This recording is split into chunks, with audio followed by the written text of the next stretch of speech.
பாஜகவுடன் திமுக கூட்டணியில் இருந்தபோது பாஜக சமூக நீதி பேசும் கட்சியாக இருந்ததா என்று நாம் தமிழர் கட்சி ஒருங்கிணைப்பாளர் சீமான் கேள்வி எழுப்பியுள்ளார். தருமபுரி தொகுதி நாம் தமிழர் கட்சி வேட்பாளர் அபிநயா பொன்னி வளவனை ஆதரித்து தருமபுரி நகரில் 4 ரோடு பகுதியில் சீமான் வாக்கு சேகரித்தார். அப்போது பேசிய சீமான், அடிப்படை புரிதல் கூட இல்லாதவர்களிடம் ஆட்சி அதிகாரத்தை கொடுப்பதால் வளங்கள் களவு போய்க் கொண்டிருக்கிறது என்று கூறினார். இதை தடுத்து நிறுத்துவதற்கான அதிகாரம் இந்த மண்ணின் பிள்ளைகளுக்கு இல்லை என்று அவர் தெரிவித்தார். தேர்தல் நெருங்கும் போது கேஸ் விலையை குறைப்பதெல்லாம் தேர்தல் அரசியல் என்றும் இது மக்களுக்கான அரசியல் எனில் ஓராண்டுக்கு முன்பே குறைத்திருக்கலாமே எனவும் தெரிவித்தார்.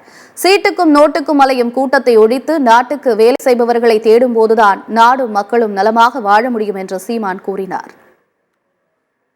பேசிய நம்முடைய ஐயா ஸ்டாலின் அவர்கள் இதே தருமபுரியில் வந்து பேசிய போது எங்களுடைய ஐயா மருத்துவர் அவர்கள் ராமதாஸ் அவர்கள் சமூக நீதியை பேசிவிட்டு பாரதிய ஜனதாவோட கூட்டணி வைக்கலாமா என்ற கேள்வியை எழுப்பினார்கள். இதே திமுக பாரதிய ஜனதாவோடு கூட்டணி வைக்கும் போது அன்றைக்கு பாரதிய ஜனதா சமூக நீதி பேசிக் கொண்டிருந்ததா? இல்லை.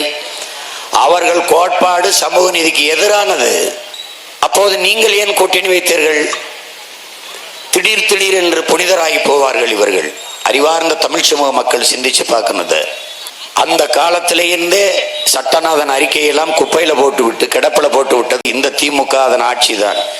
இந்த திராவிட கட்சி ஆட்சிகள் எதுவுமே சாதிவாரி கணக்கெடுப்பை எடுக்க மாட்டார்கள்.